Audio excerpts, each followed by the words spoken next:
And now to today's program. This past week, President Clinton lifted a strict trade embargo against Vietnam, bringing to close another chapter in the difficult history in Southeast Asia over the past 50 years. But the story continues. As we know, with the withdrawal of U.S. troops from Vietnam in the mid-1970s, three Indochinese countries, South Vietnam, Cambodia, and Laos, fell under communist power. Many hundreds of thousands of Indochinese fled their homelands to avoid persecution. In the past 2 decades, especially since the Refugee Act of 1980, more than 1.6 million refugees have been legally admitted to this country, many from Indochina. More than 32,000 refugees have resettled in Oregon during that period. Today we have with us a remarkable man to tell us about this resettlement and its impact on Oregon. Our speaker, Nady Tan, has lived a refugee's life, one of great change from position and promise in his homeland through violent disruption to starting again with limited resources to build a new life in his adopted country. Today, Nady Tan is the Executive Director of the International Refugee Center of Oregon. Nearly 30 years ago, Mr. Tan was a Top Gun in training in France, graduating first as a fighter pilot from the Tours Air Force Base and then as a pilot instructor. Returning to his native Cambodia, he was marked for leadership in the military and received added training in 1973 in U.S. management methods from the Air University at Maxwell Air Force Base in Montgomery, Alabama. By 1975, Mr. Tan had risen to the rank of Wing and Air Base Commander in the Cambodian Air Force. By 1976, after the South Vietnam collapse, Mr. Tan was in Oregon with the Indochinese Cultural and Service Center, beginning his career working with refugees. En route to Oregon, there was a short stay in Texas, where he worked as a stock clerk in a local Albertsons store to keep his family together. His responsibilities today are as challenging as his past life has been. He has led the Refugee Center from a concept to a preeminent role nationally, basing the center uniquely on the support of his client populations rather than the foundation of a national or international church organization. His board of directors represent 13 different client groups, including Russians and Afghanis, as well as Southeast Asian populations, and more recently from Haiti and from Eastern Europe countries. His staff are natives of 17 different countries. All this, and he is father to 4 children, including 2 sons he went back to Cambodia to bring to this country after a separation of 10 years. I'm sure we're all eager to hear more from Mr. Tan. Nady, it's a pleasure to welcome you to the Portland City Club.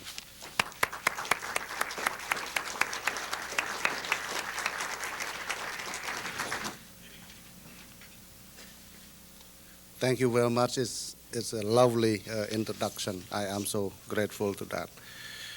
Before I start giving my presentation, if I may, I wish to ask every one of us who believes in the fortune teller. I don't. For me, I don't. The reason I ask this question because it's my roots. Back to Cambodia before 1975, my wife told me that the fortune teller told her that by the time when I reach my age of 39 years old, I will lose everything. And it was a coincidence. It was a coincidence that the United States Air Force has brought me to the United States as a refugee.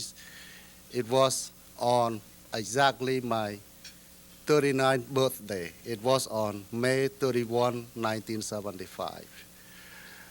Sometimes I realize that this kind of fortune teller, even though I don't believe in such, but yet it is sometimes accurate.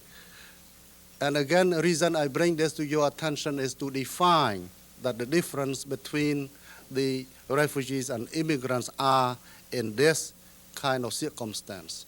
Because the refugees came from their homeland without having time to prepare anything, while on the other hand, the immigrants did. But some way, there are a lot of similarities between refugees and immigrants.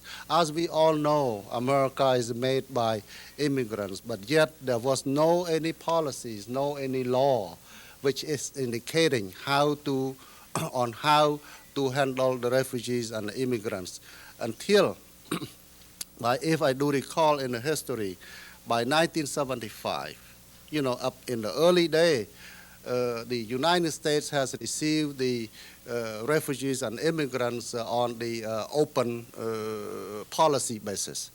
Until 1945, if I do recall that date very well, that the President Truman has admitted somewhere around 40,000 refugees in the United States, And that one was marking the beginning of the refugee process.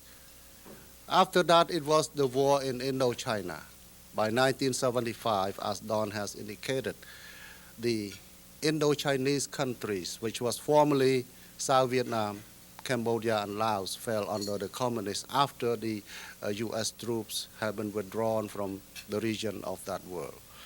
And then there were many, many million refugees who have fled their homeland to seek for freedom.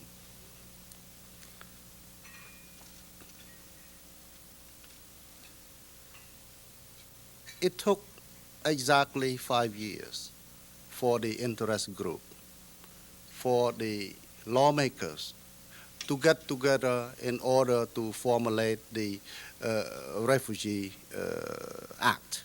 And this Refugee Act was very famous, as known as the Refugee Act of 1980. And then this kind of Refugee Act became later on as a public law under the number of PL 96-212. The Refugee Act of 1980 allowed me to quote the definition of this act. It says that refugees as a person unable or unwilling to return to her or his homeland due to persecution or well-founded fear of persecution on account of race, religion, nationalities, membership in a particular social group, or a political opinion, end quote. Through this act, again, as Don has mentioned to you earlier, that the United States has admitted exactly 1,681,200 refugees in the United States. Among those,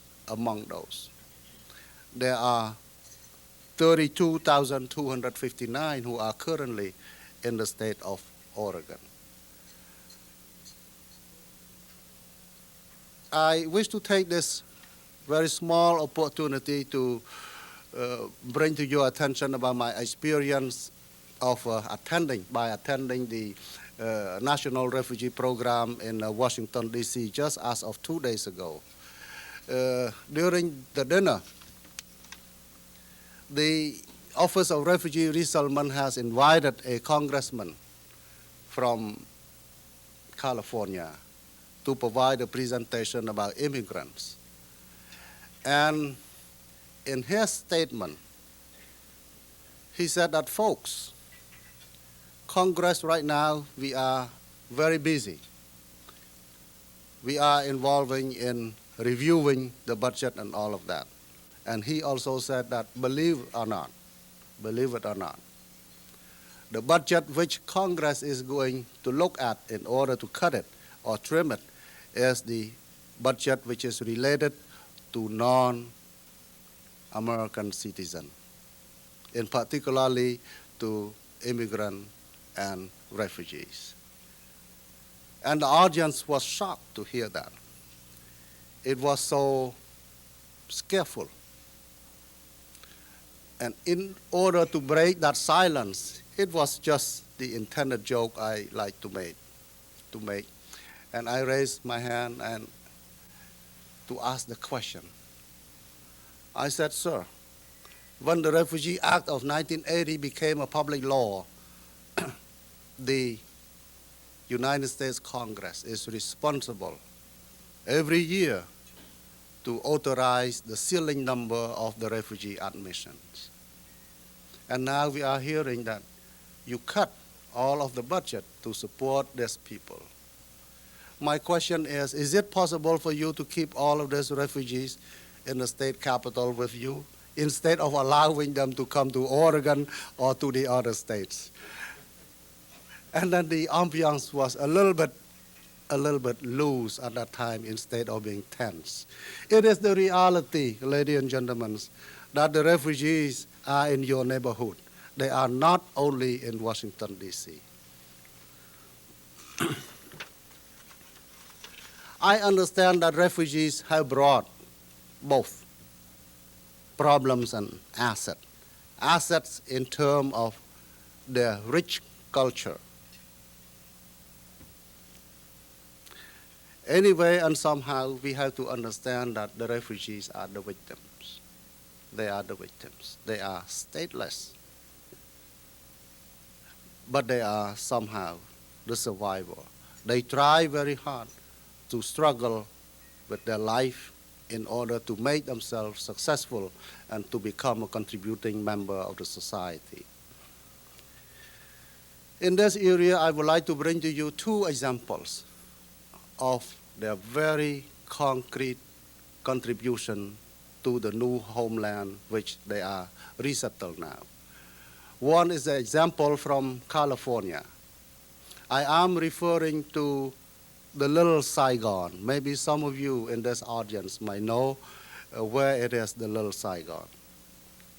The Little Saigon is the new town, but not the new land. The old land, but the new town, which is named as Little Saigon. And it is located somewhere in the Orange County. And the Little Saigon is also located in the Westminster city.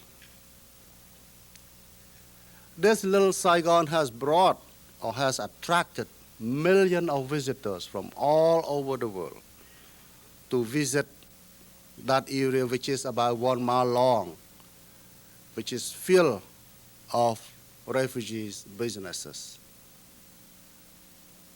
And the businesses which refugees are doing out there varies from the dry cleaner, bakeries, arts and crafts store, video rentals, music shop, delicatessen restaurants, electrical supply shops, and supermarket. All of those have a very particular characteristics based on the Cambodian culture, Vietnamese culture, and French and Chinese as well. And if we take a look at the aspect of that Little Saigon area, in the 1970s, it was very quiet city. It was very quiet area. But currently, there are more than 7,500 refugee businesses out there.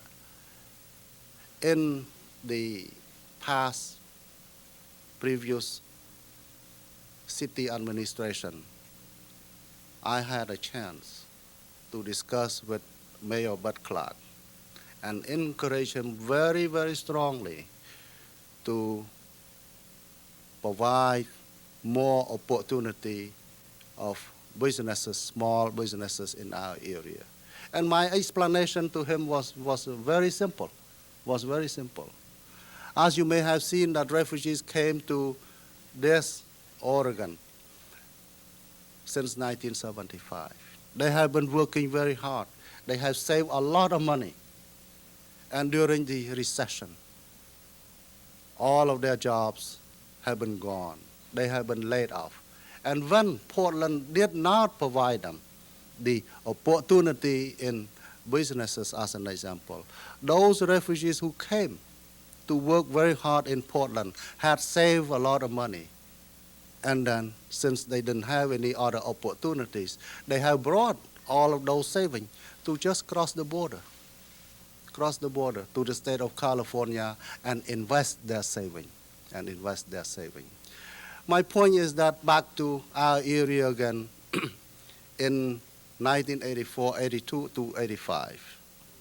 And in this audience, I might have seen one person who is meaning to me very dearly, Sarah Kogan, who has helped the economic development very strongly. And we had to start off the ground in order to assist all of those refugees in businesses. Again, back into 1984, 85, there were somewhere around 250 refugee businesses listed in the directories. And through that, believe me or not, ladies and gentlemen, during the recession, all of those refugees business owners are working very hard to save Portland or Oregon economy. They've been working in the whole family, husband and wife and children. And if I can break it down to the payment or to the benefit they receive from their businesses, some of them have received only not more than 29 cents per hour. But they stay on that job. They stay on those businesses. Reason why? Because they determine not only to survive for their family, but also to make the Oregon economy live.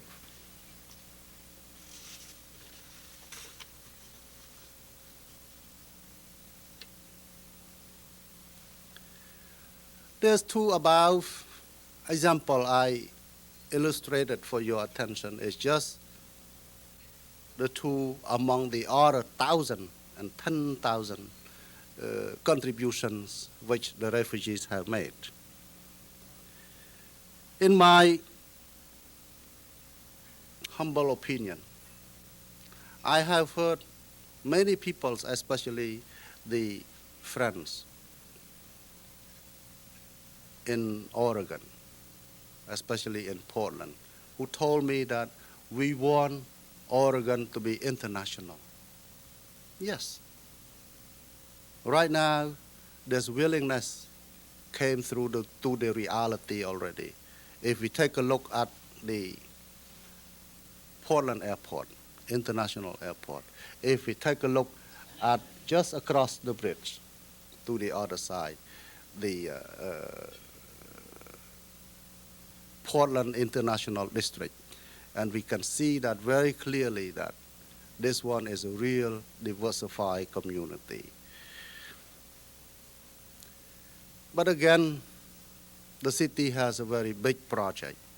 There is still little small opportunity to be provided or to invest in the small businesses. My point is that, when you are talking about diversity, most of the people can see that diversity means only culture. Again, to my understanding, is not only culture. If we are investing with these refugees, we can have their rich culture, we can have their talent, we can have their skill. We also have their commitment. That one is the most important, And I have learned from the French proverb, which said that, qui ne risque rien ne gagne rien. If we don't lose anything, we won't gain anything. Or if there is no pain, there's no gain.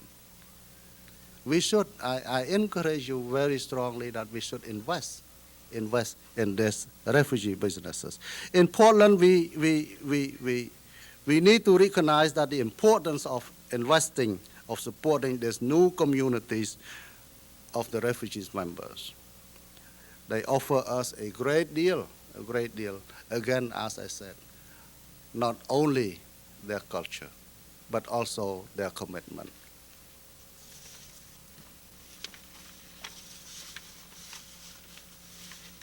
In conclusion, I'd like to invite you to walk through with me when each time you look at the refugees, please don't look at their race. Please don't look at their problems. But my invitation to you is to look at these people for their contributions. Please do not look at the refugees for their wrongdoing. But we should look at them for their special needs in order to assist them to become a contributing member of the society.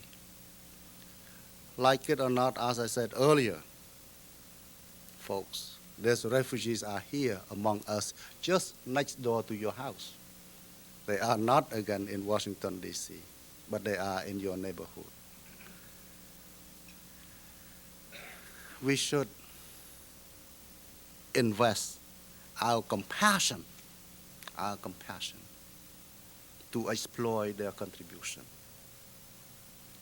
Statistics has shown, I just learned from the conference in Washington, D.C., that every year, especially last year, the United States government had received $30 billion more than the money they invested in immigrants and refugees. And again, the record has shown that in 1986, refugees have contributed $171 million to the international revenue. And to me, closing our door to this new population is that we are preventing ourselves from reaching the goal of being exposed ourselves to the new challenge of the world.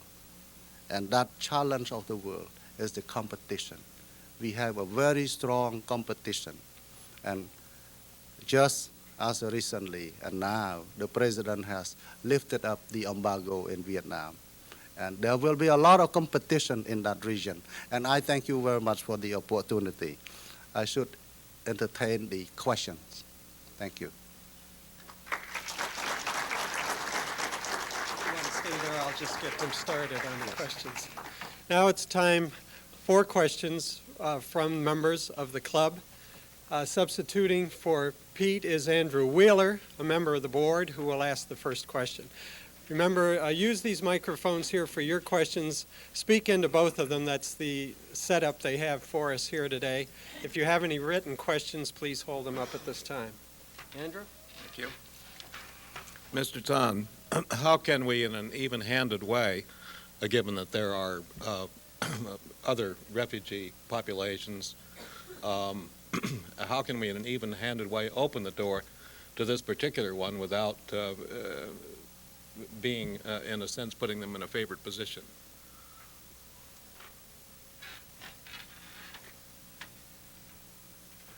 If I do understand your question well, sir, our open door policy has given us more opportunity to compete in the challenging world.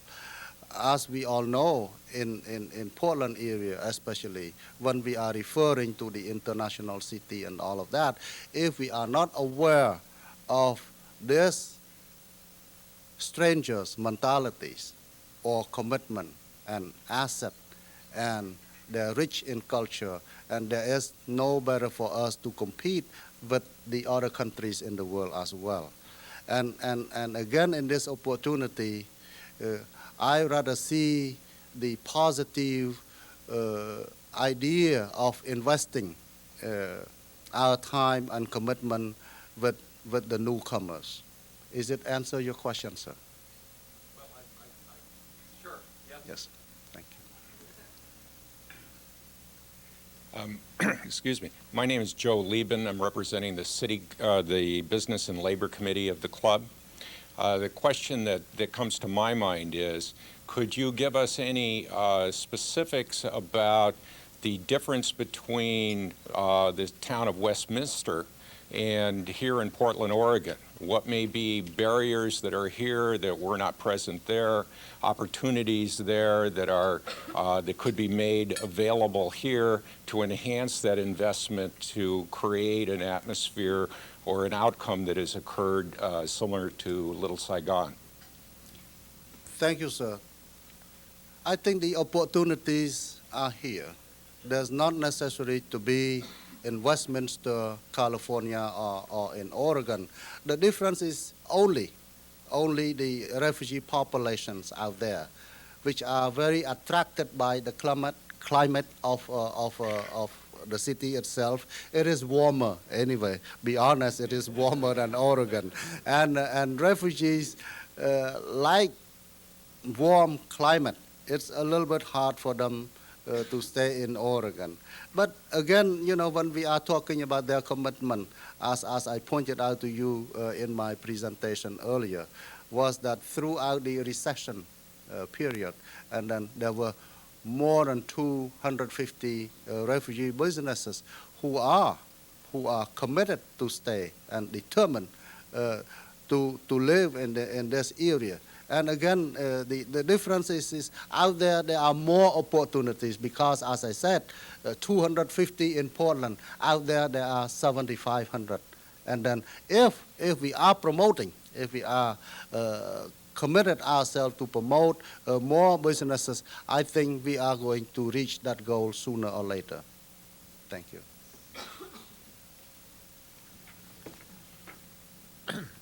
Dan Goldie, City Club member. You mentioned that you had heard at the meeting Yes. that the budget was being cut Yes. for immigration assistance. I wonder if you could expand on that and tell us what effect it will have on the program that you're operating here in Portland.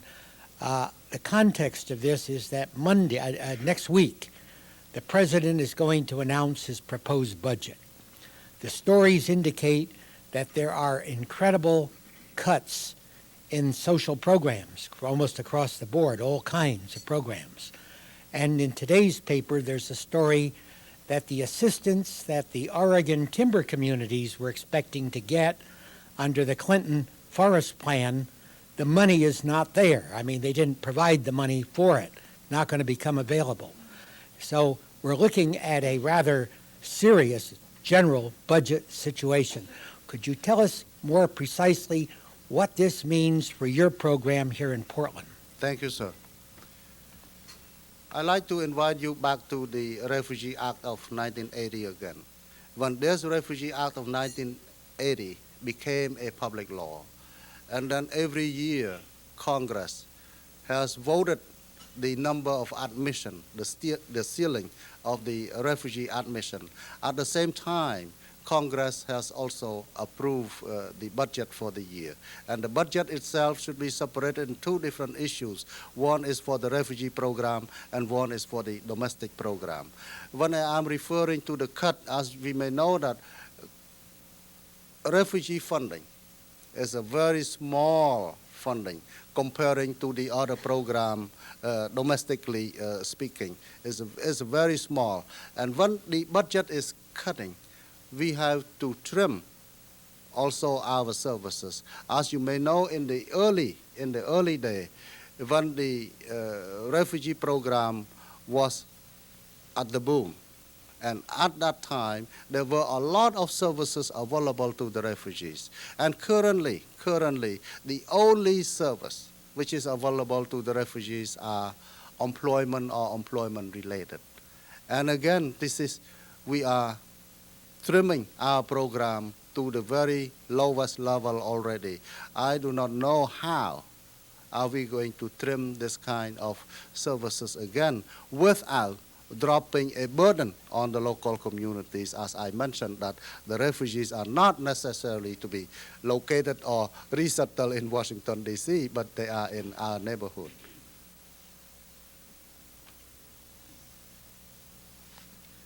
My name is Gary Gamer, and I work very closely with Nady Tan. I work for Ecumenical Ministries of Oregon, which works in collaboration with IRCO. We bring in the refugees, and then IRCO basically puts them to work and does things like development projects. And I can say that IRCO does a very outstanding job in finding employment opportunities for refugees so that they do not become dependent on public assistance. It's a central thrust of the program.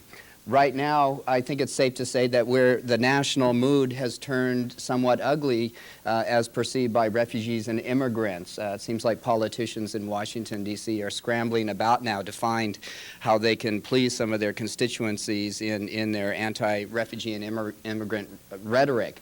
And the question I have for you, Nady, is as your employees go out and try to find jobs for refugees here in Portland, and as your agency encounters the public, what mood are you finding here in Portland in terms of popular perceptions about refugees and immigrants? What are employers saying? What are people on the street saying? Thank you, Gary. Most of the perception we receive from the employers are very, very positive because IRCO is operating currently with more than 1,000 employers in the area. And those employers are hiring refugees. And it was a very positive feedback from the employer to indicate to us that refugees are all hardworking people. They are very committed, and again, they determined to succeed. And we do not have that much negative impression, and especially, again, from the employer point of view, about the refugee employees or refugee clients at all.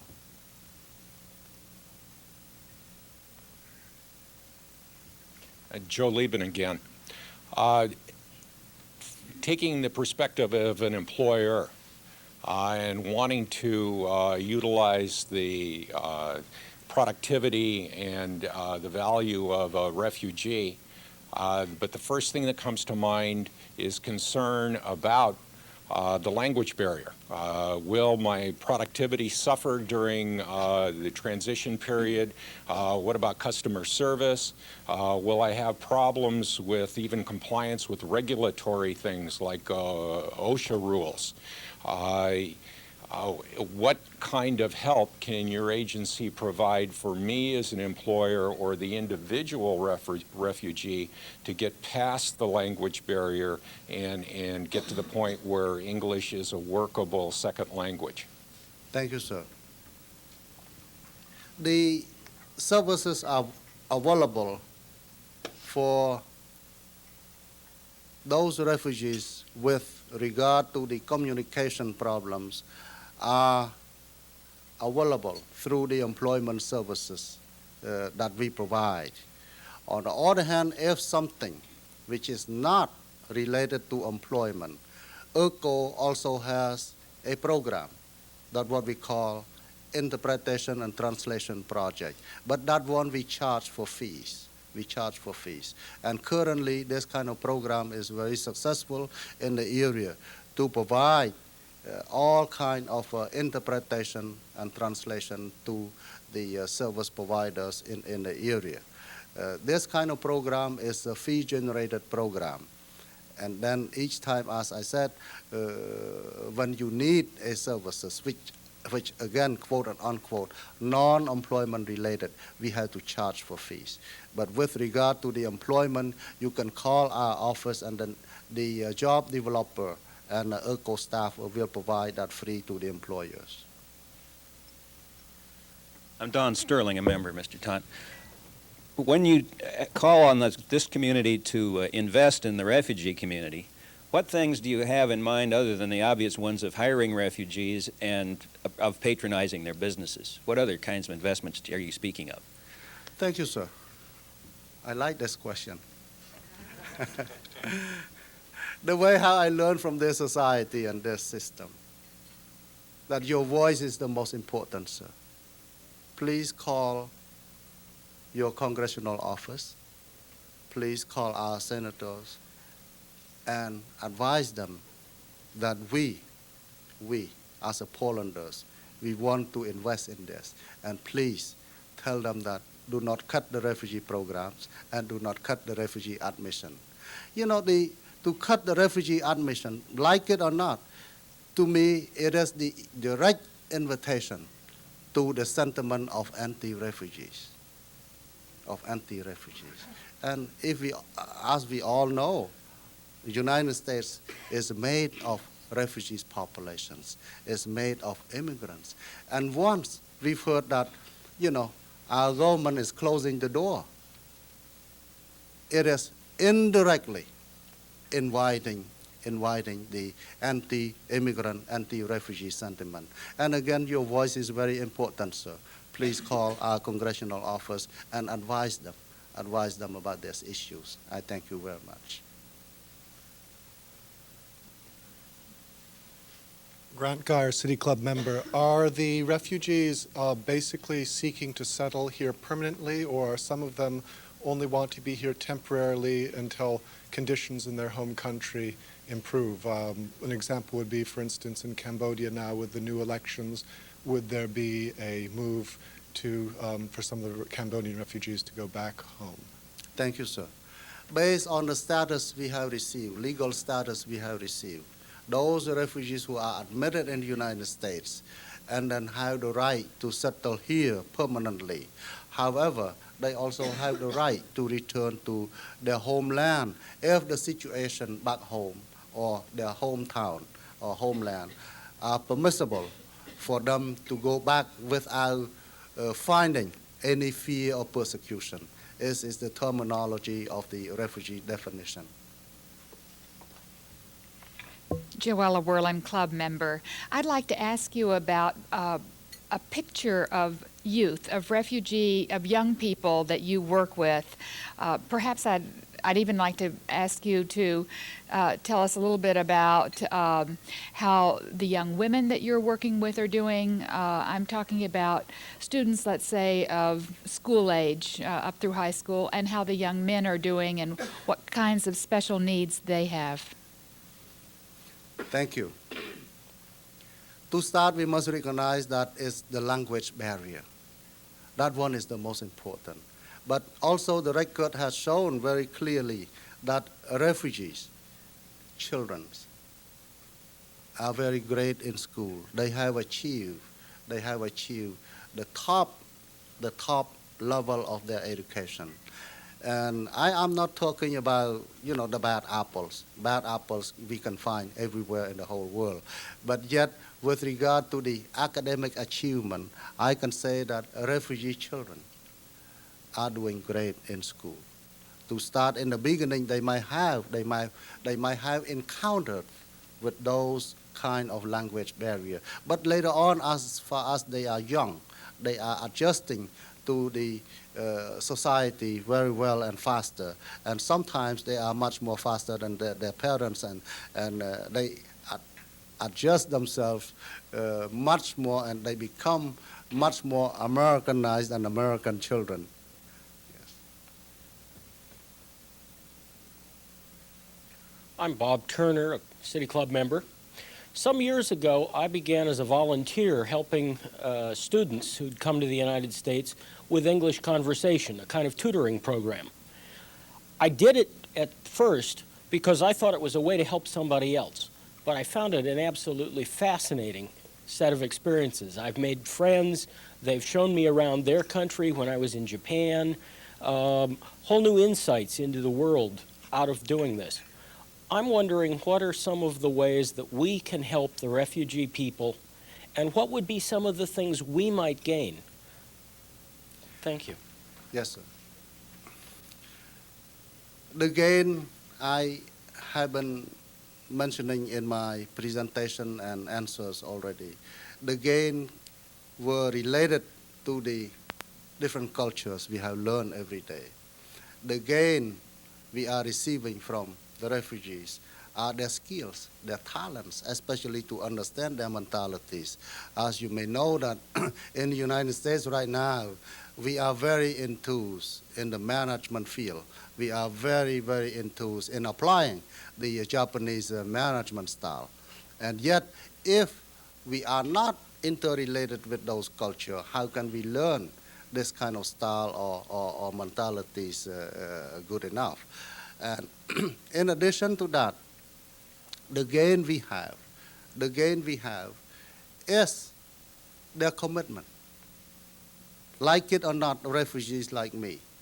This is an amazing story. I went back to Cambodia about a month ago. In Phnom Penh, they asked me, what did you do out there? And my answer, I said, well, in my country, I was doing this and that. And those Cambodians, they look at my face, where's your country? And I spoke in Cambodian.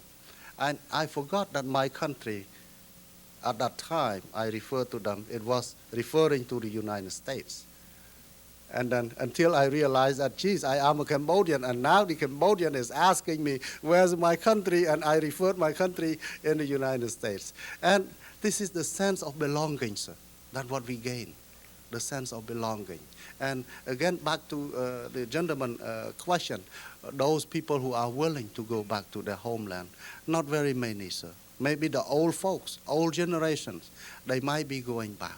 But the young generation, like my children, they didn't have any sentiment toward their homeland or their ancestors' homeland at all, because when they grow up, they can see the United States as their country. It's not Cambodia, it's not Vietnam. It's not Vietnam. This is, we are dealing with human emotion. Robert Smith, a member of the club. Many wealthy members of the Hong Kong community have transferred funds particularly to Canada in anticipation of the Chinese taking over Hong Kong. They probably will manage, but do you anticipate refugees, poor people leaving Hong Kong when the Chinese take over? Thank you, sir. I do not anticipate those Hong Kong people as refugees at all. Reason is that I might consider those people as immigrants. As you may know, the definition of the Refugee Act of 1980 is referring to the fear or well-founded fear of persecution. Therefore, up to this date, I do not see how China will turn Hong Kong into a battlefield. Therefore, those Hong Kong people cannot be considered as refugees.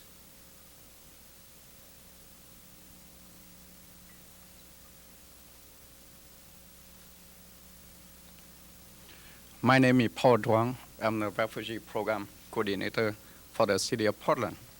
Sarah Kogan was my mentor. I would like to take this opportunity. I do not have a question for you, but I would like to share with you regarding something about how this club can help the refugee community. Recently, I facilitated a group of the refugee businesses who came to meet with the mayor bureaucrat. One of the issues were raised was how the city can help the refugee community. To tell you that the city do not have anything to help refugees except my position. My position was paid by the OR, the Office of Refugee Resettlement, until 1987. Then the city take the grant from the city to pay for my salary and my program. One of the business asked mayor that is there something the PDC can set aside the funding to help refugees? Because everybody, if you have a chance to walk along the Sandy Boulevard, you can see the booming, the business from the refugee community.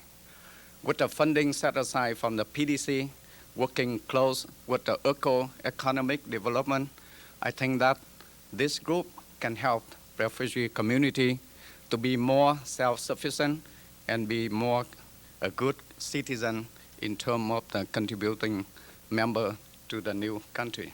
Thank you. Thank you, Paul.